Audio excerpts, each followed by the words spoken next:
Okay, so I want to look at Crimea. Over the last few days, Crimea has become quite a focus here. So roll back the clock just a few weeks and the Kerch Bridge was hit. Roll back the clock just a few days and you have ships in the Black Sea being hit. Roll back the clock just a few months and you have the Kakhovka Dam hit. Now the Kakhovka Dam, when that was hit, that meant that the water supply, the primary water supply to Crimea would eventually dry up, and that's going to be a problem for Crimea. But a bigger problem was, an immediate problem, was that the Kerch Bridge being hit would mean that it would be very difficult for transportation to get things through Crimea. And then the ship that was hit just a couple days ago was a transport ship that would be the alternative. And then yesterday what we saw was two bridges here and here being hit, isolating Crimea even more. Okay, it feels like when something happens, the Russians just respond, they just retaliate. And so here is Russia retaliates against Ukraine for tanker attack, drones intercepted near Moscow. And so it feels like what they just do is they just pummel Ukraine in return. Ukraine's Air Force said Moscow launched 70 missiles and drones as it followed through on a promise to retaliate for an attack on a Russian tanker. And Ukraine, it just feels like Rocky, just like taking these abuses. But at the same time, they're being very, very strategic in how they're answering back and what they're doing. And that's what I want to show you. So we'll start with Denys Davydov. We're going to watch just 4 minutes of Denys as he explains which bridges were hit. Then we'll go to Suchomimus, and then we'll go to a retired general on CNN talking about the same thing. So here we go. Hello, my friends, and welcome. Ukraine again cut supplies for the Russian Federation from Crimea. Today, 2 of the bridges were targeted.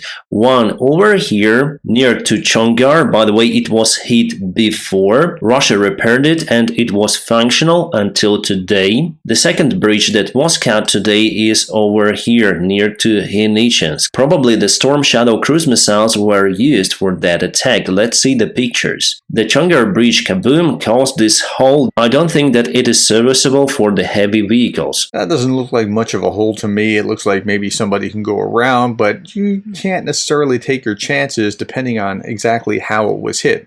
But again, Russia may try to fix it. The repair jobs from the previous attack took them around 1 month. Here, I would say the damages are more dramatic. I do expect that Ukraine may try to attack the same construction again. It means that the Russian critical supply lines are under fire control by Ukrainian army. The other bridge in Henichensk suffered more. There was the big kaboom, as you can see on the screenshot, and this is the result of that attack. Actually, there were 2 of the shells that entered the bridge construction, causing it to partially collapse. This bridge was also used by the Russian forces to send reinforcements to the long sand spit near to Crimea. We call it Arbatskaya Strelka, Arbatsky arrow. I don't know how to translate it correctly. I like when he mispronounces things because it makes me feel better about myself.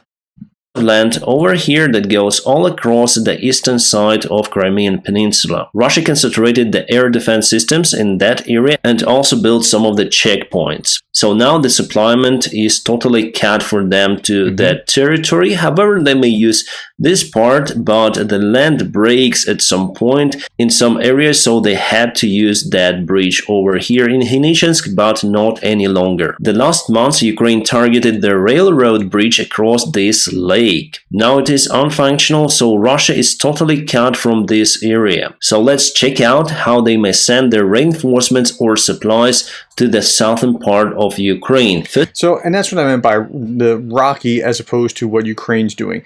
Russia gets miffed about drone strike or an attack on a Kerch or something, and then they just pummel, right? Meanwhile, Ukraine is being very systematic about, I'm going to target this bridge, and I'm going to target that bridge, and this ship over here, and this drone strike there, and they're being very careful with it. But what's happened, the net effect of this is that Crimea is in a very bad shape. Now, the problem long term is that they want to take Crimea back, and trying to get back is going to be difficult. But cutting them off in the meantime to keep them from being able to use Crimea as a supply line to Zaporizhia and the rest of Ukraine is an important first step. And that's what's going on right here. First of all, the rail connection for Russia is not possible because the only road was cut over here, and the road that leads over here goes to Kherson. There is no any connection to this road that goes to Melitopol or somewhere over here to Berdyansk. It's simply not possible. However, they may use the road transport, and there is the only big road that is left that goes across the Armansk, Kalanchak, and then leads to Oleshki over here. And then it goes eastbound to the Russian group, so they have to deliver their goods close to Oleshki. Or Russia may try to use the secondary roads in this area. You need to zoom in to see them, but those are the very bad paved roads. So it might take a very long time for Russia to deliver supplies and goods and other stuff to the southern part of Ukraine. Clearly, so it makes sense what they're doing. They're forcing them to use different delivery routes if they're going to do things in large bulk. Okay, we that makes witnessed sense. the collapse of the Russian supply lines. It is not the 100% disaster for Russia, but it's very close to it. Also now I see why our guys landed on the other shore of the Dnieper River, because here near to Oleshki there is the big road that we should take under control, and this is a very important crossroad, because basically it's the only way for Russia to use more or less good roads for the supplies of this whole region. However, they may still use this road to supply everything. There are some railroads as well, and probably they will change for it, but there is the Vuhledar small town, so why Russia wants to get it under control? Because Ukraine placed their rocket artillery systems nearby that may attack the Russian supply lines in this area. Okay, so that makes sense of why there's so much fighting over here, because if you can establish some range here, you can attack here. I just pieced that together. Maybe I'm a little slow on the uptake. Including the railroad. So again, Russia has the problems with the supply lines. And with the railway cut in this area, the only useful thing from the Kerch Bridge is to supply the Crimean Peninsula. 2 days ago, Russia also lost the big landing ship that was used to transfer the military goods across the Kerch Channel. Russia still has the big landing ships, but I think they will hesitate to use them as before, because they're afraid to lose them. Those are... Okay, so now you're understanding what's going on with Crimea. Crimea is being systematically cut off. Here is Suchomimus talking about the same thing. He's talking about the whole and a little bit about, you know, how the bridge was targeted. Important. These aerial photos here show the damage to the Chonhar Bridge after the strike. Now, as you can see with these photos, both bridges are damaged, with sizable holes in each of them now. The Chonhar Bridge wasn't the only bridge targeted. Storm Shadow also visited the bridge near the Henichesk-Arabat Spit, the damage of which is shown in the photos on screen now. So the bridge is looking a bad way. Now the key to disabling the bridges would be to take out or severely weaken its support. So hopefully, along with hole in the surface and damage in some section, the Storm Shadow also managed to get the support. Yeah, that first bridge didn't look that bad. It was just a hole. It looks like you could about drive around. But if the support structure underneath the bridge is, you know, affected in the same time, then that could make it unserviceable. Okay, let's keep going. Russia said 12 missiles were fired at the bridges, with 9 being shot down. And I think we will have proof of Bigfoot before we receive video or photographic proof of 9 wrecked Storm Shadows. Proof of Bigfoot first before they have photographic proof of the 9 Storm Shadows. Sure enough, I looked on RT, and some 12 missiles were fired during Saturday's attack, with at least 3 making it through Russia's anti-aircraft defenses when they're talking about hitting the bridges in Crimea. So they're maintaining that. Russia lies pretty often, so you don't read Russia for truth. You read Russian media to understand what they're trying or what they want people to believe but not for truth itself. I think at this point Russia's claimed to have intercepted more Storm Shadows than Britain actually has altogether. I mean, why lie so blatantly? I don't think Ukraine has launched more than 4 Storm Shadows at any one time anyway, so why would we launch 12 at 2 bridges when clearly a handful will do the job? I guess it is possible they intercepted decoys. Ukraine has been known to launch Storm Shadows simultaneously, with either drones or decoy rockets to eat up the air defences, which, if that is the case, they are basically bragging about Ukraine yanking their kegs down yet again. Russia also says a pipeline. Okay, so that's all I want to show there. Let's go to a general and find out what he has to say, a retired general, about how the bridges are affecting things and what's going on. Jim. All right, Nick Payton-Walsh, thanks very much. Joining us now is retired U.S. Army General Mark Hertling. General Hertling, great to see you as always. What's the significance of Ukraine going after these bridges near Crimea? We've heard time and again that Ukraine would love to get Crimea back. Is that what this is about? Partly, Jim. Nick just mentioned the targeting. Many people don't understand that in the military there is such a thing as a targeting process. What kind of targets are you going after? How will it affect the battlefield? What kind of things do you need to do to literally restrain your enemy from doing the kinds of things he wants to do? And that's what's occurring here. When you're talking about the offensive operations of Ukrainian forces in the southeast, they are attempting to liberate the 2 provinces of Kherson and Zaporizhia. As you look at the map that you have posted on the screen right now, a lot of the supplies are coming into those 2 provinces where the red area is from Crimea. Others are coming from a small town across the border in Russia called Rostov-on-Don, along a major supply route, or what the military would call a line of communication.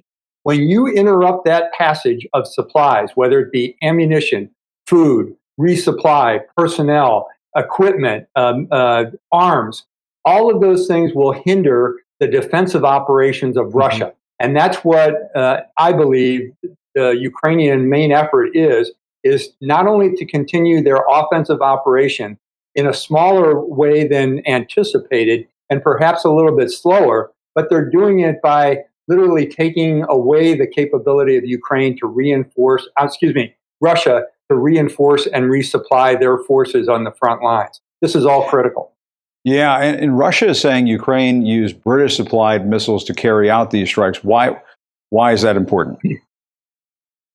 Yeah, it's important. The Storm Shadow missile that Nick just mentioned, it's very different than some of the other missiles that Ukraine has been firing.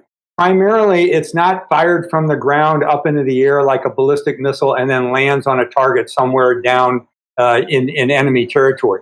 It's shot from a Ukrainian aircraft, and it's very hard to hit. And there's a reason that it's very hard to hit, and he's going to talk about it. A cruise missile. That means it has different types of guidance systems, GPS, inertial guidance, and terrain following. So it's a radar that follows the nap of the Earth, close to 100 to 200 meters above the ground. When you have that, it's difficult to detect by the Russians. It's also very difficult to shoot down. The key thing also is it has a range of about 150 miles, Jim. So this can hit those major ammo dumps, those resupply lines, the railroad transport lines, or the highways that most artillery can't hit, and you can hit it from behind the Ukrainian lines. So the airplanes that shoot them stay safe. They're not engaged by Russian air defense, and they can shoot from longer distances to hit the supply lines that are affecting the Russian military operation. Okay, so what they're essentially doing is slowly but surely strangulating Crimea, strangulating the supply lines, forcing the supply lines to a different direction. And so let's go back to the map here if we can. Okay, so they're slowly forcing these routes either this way or this way. And they're attacking here so that they can attack those supply lines as well. So it's all starting to make some sense. But if you're in Crimea, get out. Like, what are you still doing in Crimea?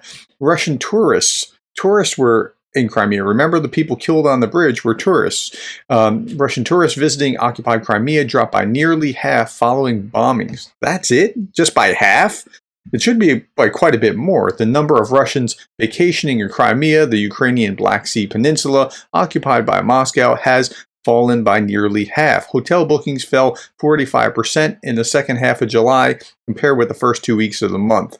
Like, okay, I'm glad that some Russians are smart and are going, you know what, Crimea is just not safe, we're out. But what are you still doing there?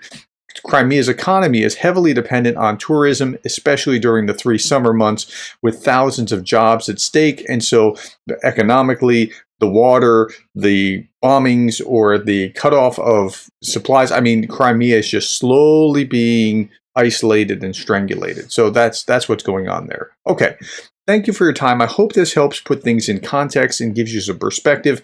If this helped, would you please give me a thumbs up? If you press like, then Medvedev can call you names too, and that's what's important. All right. Thank you for your time. Thank you for the likes, the shares, the subscribes, and thank you for being the kind of person that cares about Ukraine.